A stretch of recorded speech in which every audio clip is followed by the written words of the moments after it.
This is the AAOS Career Podcast, part of the Bone Beat Orthopaedic Podcast channel. This monthly series features conversations on professional development and growth opportunities within the field of musculoskeletal healthcare.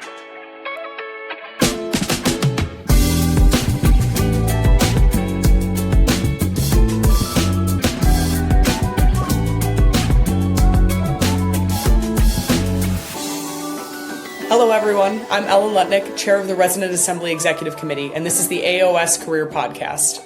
On this episode, we'll be giving orthopedic surgery residents tips for surviving the sometimes harrowing fellowship application process. Joining me are two surgeons who know a thing or two about fellowships, Dr. Scott Steinmann and Dr. Ellen Natoli.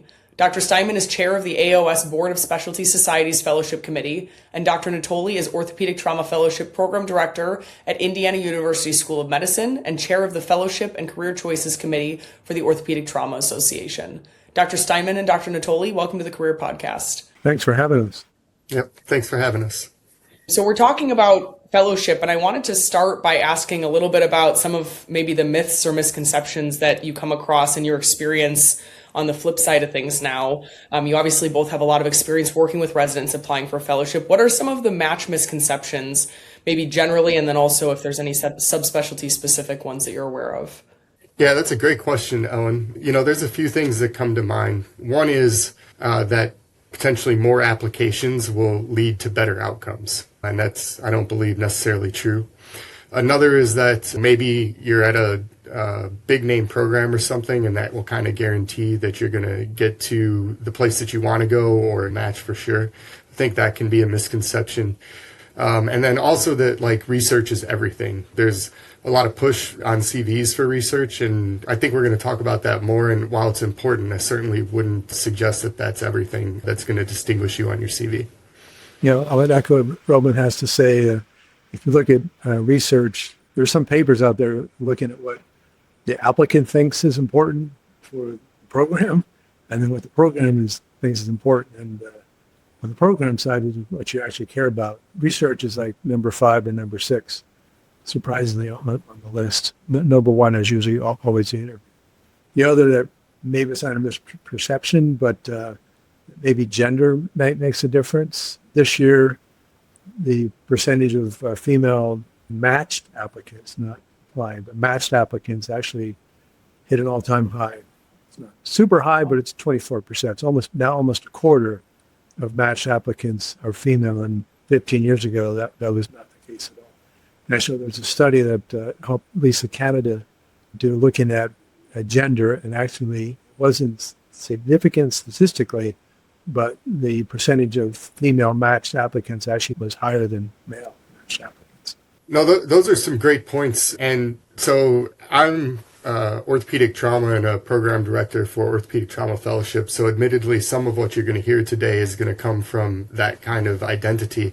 And over the last several years, I can definitely say that the number of female applicants and female matches has increased quite a bit. The other thing, to echo what Dr. Steinmann said, in the Journal of Orthopedic Trauma, at least a couple years ago, there was an article published something along the lines of, what do I want in my orthopedic trauma fellow? And I think some of that definitely still rings true, because it's not so much about your research or where you come from or whatever. It's just what the personality and what we expect from somebody who's going to be joining the Orthopedic Trauma Fellowship. I don't know if those types of publications exist for the other subspecialties. They may, and that may be something worth looking into as a resident, just to see what the program's looking for. Yeah, that's a great point. I just applied to Orthopedic Trauma Fellowship successfully, thankfully. And I had a mentor, I think, that sent me that exact article that you're referencing when I was earlier in training, which I found it to be very helpful.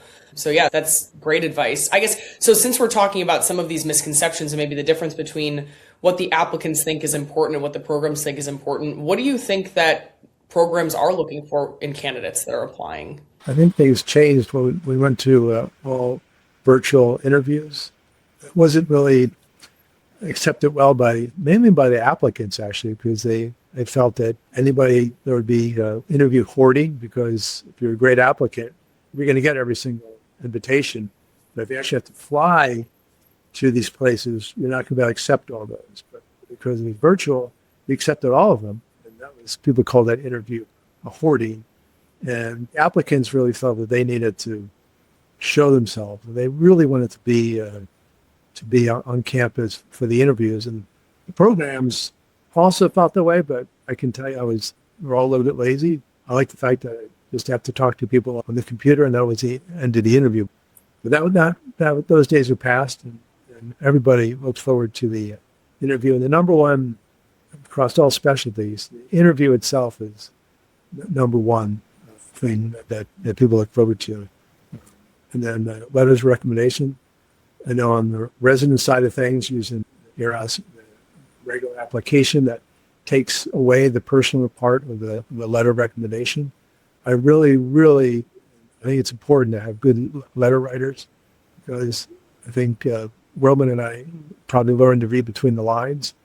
We know the guy writing the letter, and that's not the letter we normally get if this is a stellar candidate. So a really frank letter of recommendation. So I definitely agree with letters of recommendation being important. Orthopedics is relatively big, right? But then you get to the subspecialty and it's a lot smaller. And so, we're looking for who's mentoring you, what do they have to say about you, which comes across in the letters of recommendation, mostly prior to getting the interview. Once the interview rolls around, I think the litmus test that I think of is, would I want to be on call with you at 2:00 in the morning?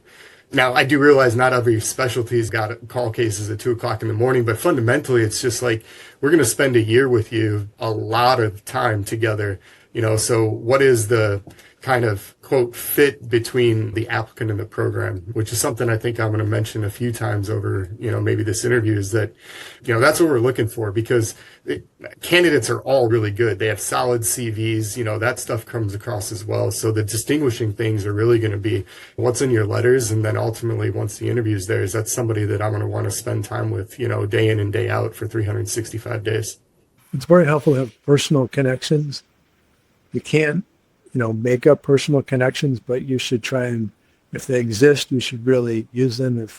If your mentor at your program went to that program for his or her fellowship, you really should lever that. And you should see actually who's going to be interviewing you, who are the attendees at that program. You really should do a lot of homework on each of the programs you're interviewing and say, hey, that guy went to the same college as I went to. Look at that. He's actually going to be interviewing me, one of my interviewers. We can talk about both on the rowing team or whatever it might be. And looking for those personal connections, they're not always right on the surface. I think you should really sort of mind that, and then lever your mentors to even calling a program. I would talk a little bit after the interview, the code of conduct that we put together the past couple of years. We really don't want contact with the applicant and the program, vice versa. But before that, if your mentor is really good friends with the chair of that program, by all means, have them call. That's when I get those calls, that's almost more powerful. And even a short email on top of the letter of recommendation. Letter may come early, it's in the file, but if it's a week before the interview date, and I get an email saying such and such is going to be seeing you next Tuesday or Saturday.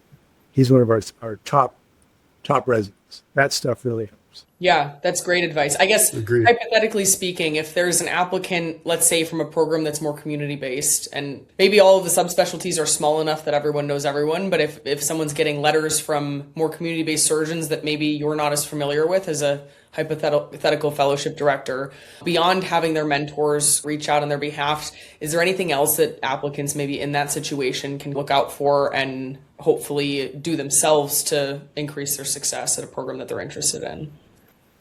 Community programs, what they probably don't have is research. We talked a little bit about how, surprisingly, it's not as important as you think. So surgical skills, when I talk to residents that I mentored and sent to programs, and I get feedback, and I meet one of my colleagues down there and say, how's this person doing in your program? They always say, man, he's got great hands, or she has great hands, and they're trustworthy. Of course they're trustworthy, but you want to get feedback that person has skills. In community hospitals where there's not a lot of research, that hopefully that applicant can leverage the fact that they've done 1,000 surgeries, and that they need to get across that they are maybe not in an academic place or super academic, but they have, boy, have I done like so many knee arthroplasties and tibia fractures, and really get that part across. I would also add to that, I mean, sometimes the community programs allow away rotations. So if that's possible, actually, they're not just community programs, but other programs also, you might find yourself away from time to time. So when you're at those other programs, I think one of the things Dr. Steinman's getting at is networking, right? Finding the people who can help you make the connections. Going to the national meetings for the specialty that you're interested in, I think can be helpful. As an example, if there was someone from a quote community program walking around the OTA and they found me and just pulled me aside and was like, hey, like, I know that, you're the program director. I heard your podcast. I'm in a community program. Can we just talk or something for a few minutes? I think I'd be more than happy to do that. And I think most of the people I know that are educating and in charge of programs have that sort of personality about them that they're willing to have those conversations with people. Yeah, that's really helpful. So maybe not research for the sake of research, but if it gets you in at a national meeting and allows your program to let you take some time off to be there to network and meet people, maybe that would be a useful avenue to pursue. So thinking kind of about the timeline for fellowship applications, what are some considerations for maybe more junior residents, PGY 1 and 2 versus PGY 3 and 4? And how does the focus change with consideration to fellowship applications? What should people be doing at different stages in training? One thing is, and we're alluding to this as we're having this conversation, but your reputation as a resident is probably going to be your greatest asset. Coming from your home program, being that your work ethic, your reliability, your surgical capabilities, down the line further, your research and whatever. So a lot of that really comes with the first few years, right? First impressions we know go a long ways. So I think that, when you're thinking about as a PGY 1 and 2, and you haven't really even started your rotations, it's not so much about which rotation you're doing, but it's really establishing yourself as a credible resident. That starts to change as you gain more responsibility in residency, and then you get interested in a subspecialty. And so at that point, kind of diving deeper into that subspecialty with the things that we're talking about, the networking and looking at programs and maybe getting to go to a national meeting or those sorts of things, I think happened later on, maybe around PGY 3. And then PGY 4, as you just experienced, Ellen, and probably could speak to it even way better than Dr. Steinman all, but that's the all-in year, right? That's when you're getting your application together and then figuring out how to do your interviews. And so you really got to, I think a lot about this stuff always maybe in life for me is backwards planning. You think about where you want to be and then you start working backwards from there and putting in all the building blocks that you need to get there. The end game here is getting interviews as a PGY 4, and so starting to work backwards from there. Yeah, I would agree 100% with Dr. Natoli. I think the first 2 years, you really need to figure out what you really want to do. I mean, some people come into ortho residency and say, I want to be a hand surgeon. They do the hand rotation, and it's not what they think it is, or sports, whatever it might be. And so spend the first 2 years really finding out what you want to do. And Dr. Natoli was saying, you got to be a good resident, show up on call, get a reputation for going down and seeing the patient, and that's number one. And then as you get into the third year, maybe hone in on what you really want to do, and then start developing mentorship. And some of that is doing a research project with a mentor, but the other is, when I was a resident, since you upper extremity surgery, and finished clinic, and maybe it was hip and knee clinic, and check the surgical schedule and see there's a couple more cases going late, and maybe just go up and help out in that specialty and kind of develop mentorship that way. Sure. Yeah, that's great advice. Speaking from a recent fellowship applicant, there was some new things this application cycle that I'm hoping we can touch on, primarily signaling, which was brand new. First of all, just for the sake of this podcast, for those of our listeners who may not know, can you both kind of describe what is signaling and what was the aim of that change with this year's application cycle? I mean, we brought this up two years ago, and we did that at the committee based on the fact that there was a lot of good research looking at the residency application process. And orthopedics picked just out of the sky 30 programs you can signal with a token, which is fairly high. Neurosurgery has like 25 and ENT is like 20 or 25. The rest are all like about 5 or 6. And so the research that's been done on that since 2017 or so, it's been very well received support with the program directors. And residency is a little bit different than fellowship. The average application is about 80 to 90 applications per applicant. The acceptance rate hit a low of 64% a few years ago. So it's tough to get into orthopedics. So that's what we're seeing, getting close to 100 applications. So this really helped narrow things down. In big programs, like at Mayo, we have 12 residents a year. We get well over 1,000 applications. We're trying to go through that for 12, 13 people. It's crazy. So signaling, basically, research has shown that if you don't signal the program, your chance of getting interviews is fairly low. But if you signal it, those that get interviews, over 80 to 90% have signaled that program. And flashing forward to the past year or so, the number of applications has gone down to about 60 to 65 per applicant. So it's dropped down 20 and maybe we'll drop down further. That's a great benefit to the applicant, that they're spending less money, less time, and also the programs are also spending less time going through them. They just can't go through 1,000 or 2,000 applications. But if you just look at the ones that signal, that cuts that way down. So it's been well accepted on that. And so on the fellowship side, we said, why don't we give it a try? So we picked out of a hat 10. It's different. And here's what's different, obviously. There are about 20, 25 positions for musculoskeletal oncology, right? So if we have 10, they're getting close to signaling half the programs, 18 programs. And for sports, there's over 200 positions, and also hip and knee reconstruction. It's 10 is not majority at all of the programs. But we talked about having more for sports and hip and knee and less for the others. It just got too complicated.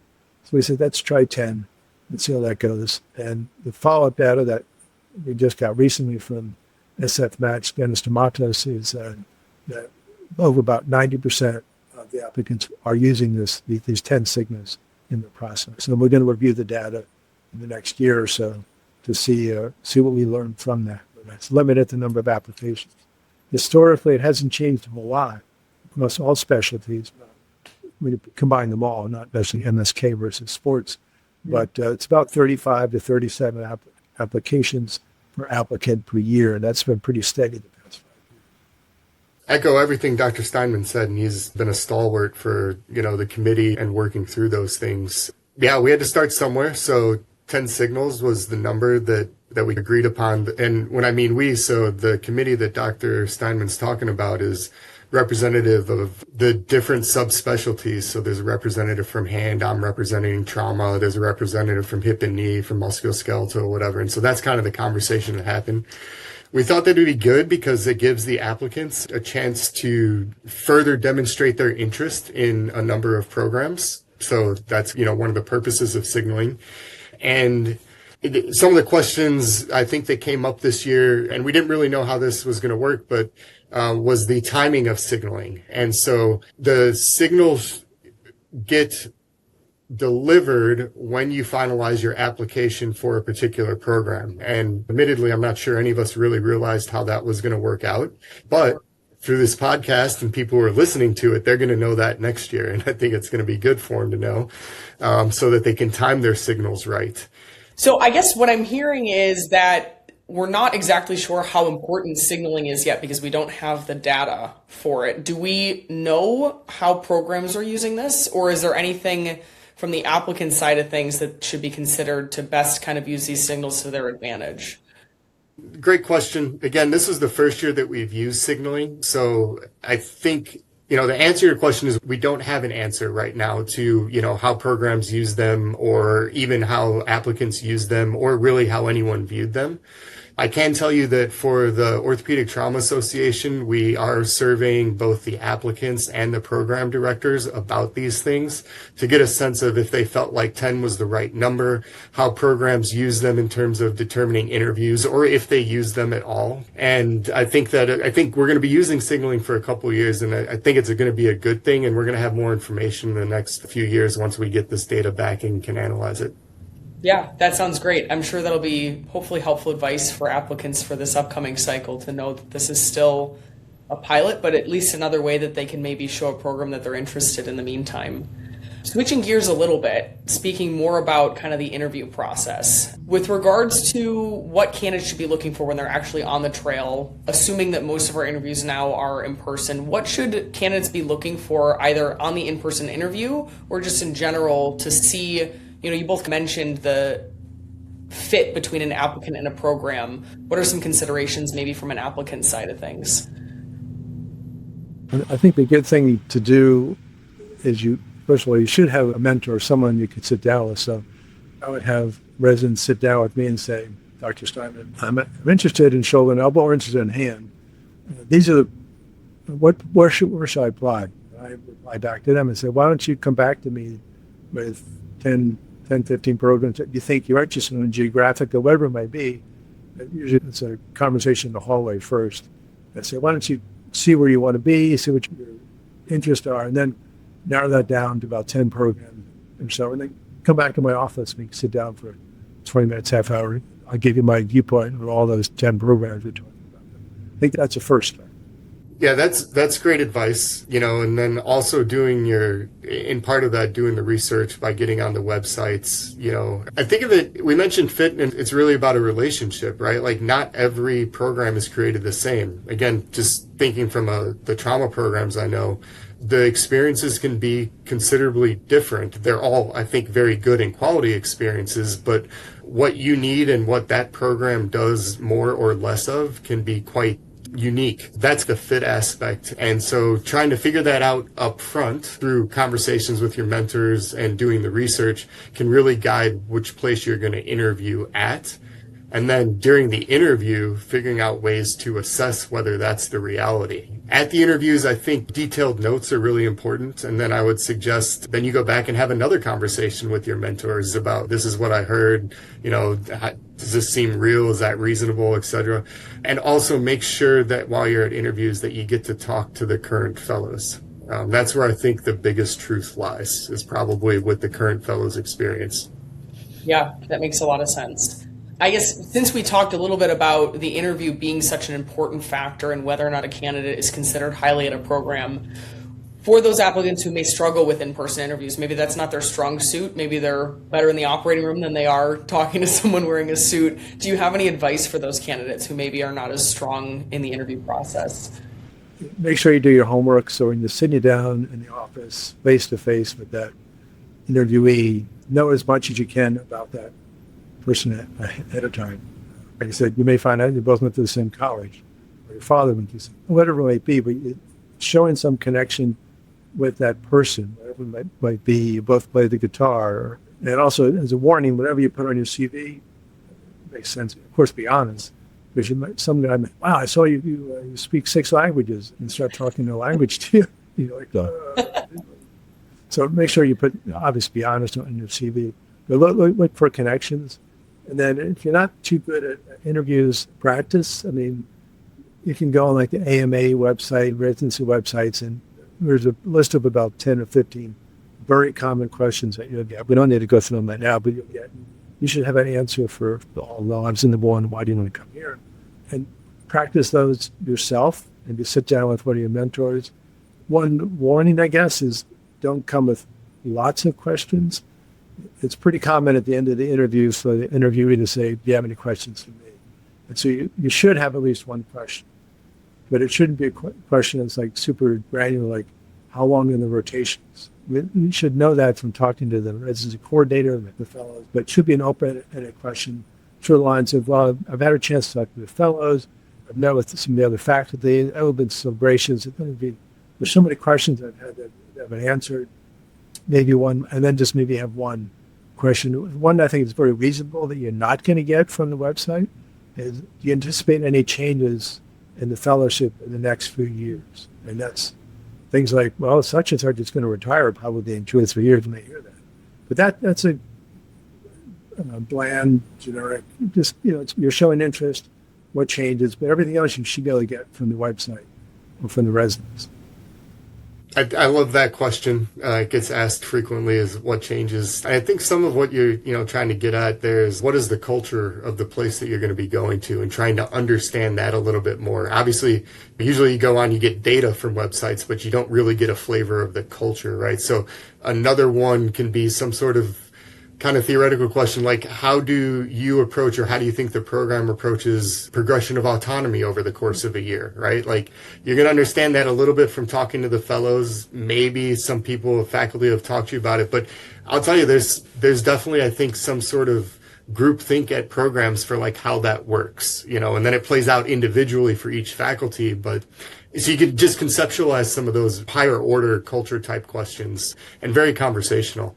I also would echo Dr. Steinmann. You can practice better interviews. Some people who just aren't good at interviews may not ever get all the way there, but they can certainly get better by practice and become more comfortable in taking on questions and answering them. I think, Ellen, just your experience, probably when you got to the end of the interview trail, you thought, I'm getting good at this. I can, you're used to similar questions. But if you practice them ahead of time, you'll be ready for your first interview. Yeah, that's true. It definitely got a lot more comfortable throughout the interview season. It also helps because you start to recognize the other applicants on the trail. And so you're showing up to a program and you have some friendly faces around that you're realizing you're all going to be hanging out at OTA for the next 25 years as your career progresses or something like that.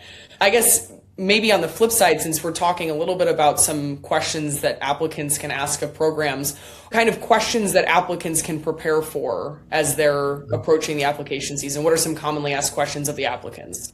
I think people often want to know like what your goals and aspirations are.